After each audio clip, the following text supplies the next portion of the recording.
Hello everyone. So in the previous class we had discussed about various erosional fluvial landforms, and now we will discuss about the depositional riverine landforms. तो ये depositional riverine landforms क्या होते हैं? These are the landforms that are formed by the deposition of the material sediments that are brought by the river as it passes along its course. तो ये riverine landforms जो हैं ये क्या हैं? ये ऐसे लैंडफॉर्म्स हैं जो मटेरियल सेडिमेंट्स जो नदी अपने साथ लेके आ रही है अपने रास्ते में, उनकी डेपोजिशन से बनते हैं. So these are the depositional riverine landforms, and these are generally formed in the mature and old stage of the river. तो हमने देखा था कि जो रिवर की यंग स्टेज है, उसमें मेनली इरोजनल रिवराइन लैंडफॉर्म्स बनते हैं. और उसके बाद जो मैच्योर और ओल्ड स्टेज में जब रिवर आ जाती है तो उसमें अलग-अलग तरह के डेपोजिशनल रिवराइन लैंडफॉर्म्स देखने को हमें मिलते हैं. तो अब इनको हम लोग डिस्कस करते हैं about various depositional riverine landforms. So the first one is meandering. तो मिएंडरिंग क्या है? So in its mature and old stage the river develops a winding or twisted or tortuous or bended, whatever you want to say. So that kind of course due to the obstacles in its path and forms a type of channel pattern that is called as meander. तो meandering क्या है? जब नदी अपने mature या old stage में चली जाती है तो वहां पे जाके उसका जो पाथ है, उसका जो रास्ता है, वो बहुत ट्विस्टेड हो जाता है, टॉर्चुअस ऐसे. सो ऐसे दैट इज जिसको बोलते हैं कि एक वाइंडिंग कोर्स है, बेंडेड कोर्स है. तो वैसा कोर्स जब रिवर का आ जाता है in its mature and old stage, तो उसको बोलते हैं कि रिवर अब मिएंडर कर रही है. That is the pattern called meander. और ये मिएंडरिंग रिवर क्यों करती है? जब उसके रास्ते में काफी सारे ऑब्स्टिकल्स आ जाते हैं. जो यंग स्टेज थी रिवर की, उसमें क्या था, रिवर के पास काफी ज्यादा एनर्जी थी, स्पीड थी रिवर की, इरोशनल कैपेसिटी ज्यादा थी. बट जैसे रिवर जो जैसे माउंटेनियस रीजन्स को छोड़ के ऐसे रीजन्स में आ जाती है जहाँ पे स्लोप कम है, तो वहाँ पे रिवर की एनर्जी भी कम हो जाती है, वेलोसिटी भी कम हो जाती है. बट जो सेडिमेंट्स वो नदी अपनी यंग स्टेज से लेकर आ रही थी बिकॉज ऑफ इरोजन, अब वो जो सेडिमेंट्स हैं वो भारी हो जाते हैं, रिवर के पास उतनी एनर्जी नहीं है कि वो उनको कैरी कर सके. तो वो साथ साथ में अपने रास्ते पे ऐसे ही उनको डिपॉजिट करती हुई चली जाएगी. और सिंस जो उसका रास्ता है उसमें बहुत सारे ऑब्स्टिकल्स हैं जिनको अब नदी क्रॉस नहीं कर पा रही है, उनको काट के नदी अपना सीधा रास्ता नहीं बना पा रही है बिकॉज उसके पास उतनी एनर्जी नहीं है. तो उसकी वजह से नदी को जहाँ से it gets the path of least resistance, जहाँ पे आसानी से उसको रास्ता मिल जाता है, वहाँ पे रिवर अपना रास्ता बना लेती है in its mature and old stage. तो उसकी वजह से मिएंडरिंग होती है रिवर की. सो दिस इज द पिक्चर कि जो नदी है ये इस तरह से एक ट्विस्टेड सा टॉर्चुअस सा रास्ता अपना लेती है. So this is the meandering. This channel pattern is called as meandering pattern. तो इस तरह से जैसे ये अमेज़न रिवर को देखें हम लोग, तो इस तरह से कितनी ज़्यादा इसकी टॉर्चुअस कोर्स है. तो this is called as meandering. So now meandering में एक कॉन्सेप्ट था जो हमने पहले पढ़ा था, दैट वाज द इरोजन वाला, that was the river cliff erosion. तो वो इरोजनल फीचर था, इरोजनल लैंडफॉर्म था.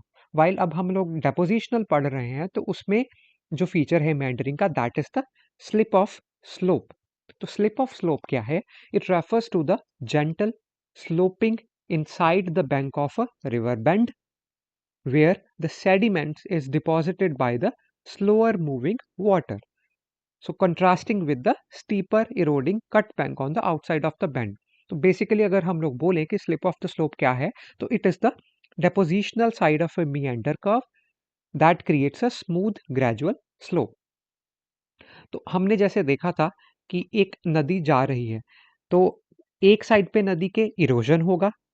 फॉर एग्जाम्पल इस साइड पे जैसे ये पानी आ रहा है यहाँ पे, तो जहाँ से ये पानी सीधा इस पॉइंट पे टकराएगा तो यहाँ से ये इरोजन करती हुई जाएगी.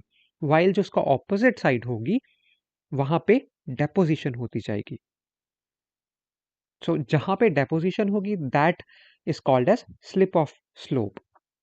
तो वो जो फीचर बनेगा मीएंडरिंग के दौरान डेपोजिशनल साइड पे, that is called slip of slope, and that is created on the inner bank of the river.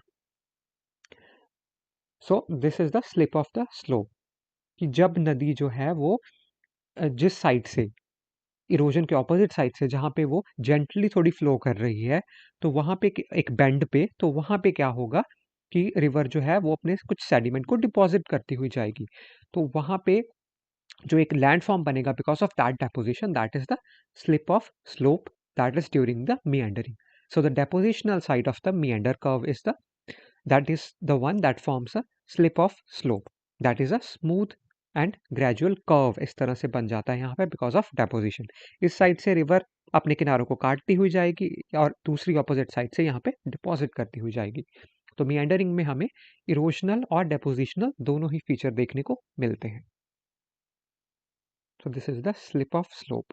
तो फॉर एग्जाम्पल, अब ये नदी इस तरह से आ रही है यहाँ पे, तो पानी जो है ये इस साइड से ज़्यादा टकराएगा और इस साइड को ये काटता हुई जा रही है, तो इस साइड पे यहाँ पे इरोजन देखने को मिल रहा है हमें, तो that is the river cliff erosion.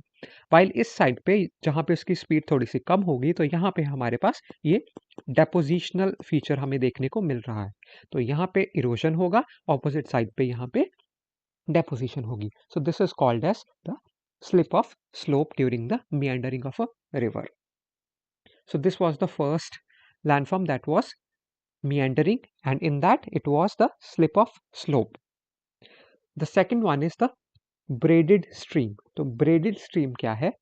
Due to the deposition of large sheets of materials on the level bed, on the river bed in its old stage, the river splits into a maze of channels in a braided pattern, hence the name braided stream. तो braided का क्या मतलब है?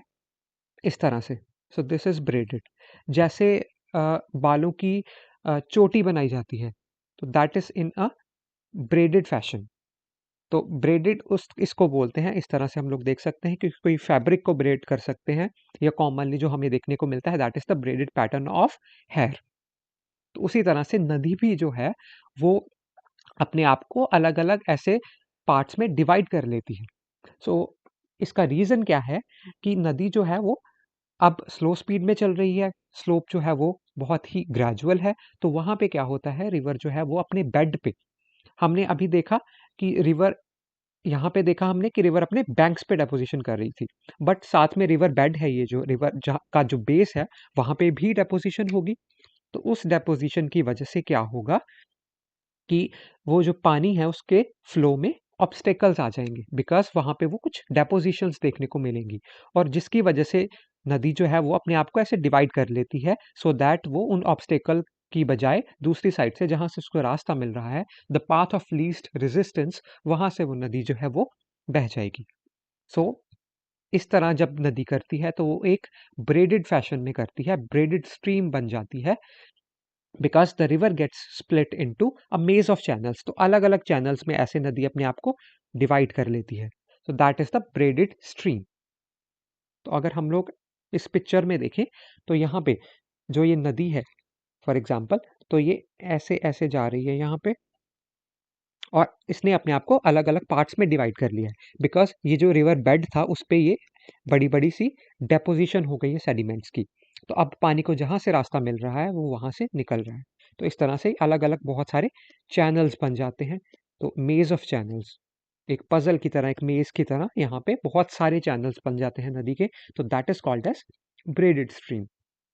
तो अगर इसमें हम लोग देखें फॉर एग्जाम्पल, तो यहाँ पे कितने सारे अलग-अलग चैनल्स में नदी ने अपने आप को डिवाइड कर लिया है, और बीच में ये सारा जो हमें दिख रहा है, ये सारे सेडिमेंट्स हैं। तो this is called as braided stream. Then the third one is alluvial fan. Alluvial fan क्या है? As the river leaves the steep gradient and enters in the areas of lesser gradient, the load carried by it is deposited in a fan like structure that is known as alluvial fan। Now क्या है, जब river जो है वो steep gradient को छोड़ के laser gradient वाले एरियाज में एंटर करती है, तो क्या होता है, जो लोड वो कैरी कर रही थी अपने साथ, जो मटेरियल, जो सेडिमेंट कैरी कर रही थी, अब वो ज़्यादा हैवी हो जाते हैं। तो अब जो नदी है वो उन सारे सेडिमेंट्स को एक पर्टिकुलर जगह पे डिपॉजिट कर देती है और वो डेपोजिशन होती है in a manner like that of a fan. तो इस तरह से एक फैन की तरह ऐसे डेपोजिशन हो जाती है of sediments, so that is called as alluvial fan. तो सिंस वो फैन की तरह दिखता है तो उसको एलुवियल फैन बोलते हैं, और एलुवियल इसको बोलते हैं because the deposition is alluvium, तो therefore it is called as alluvial fan.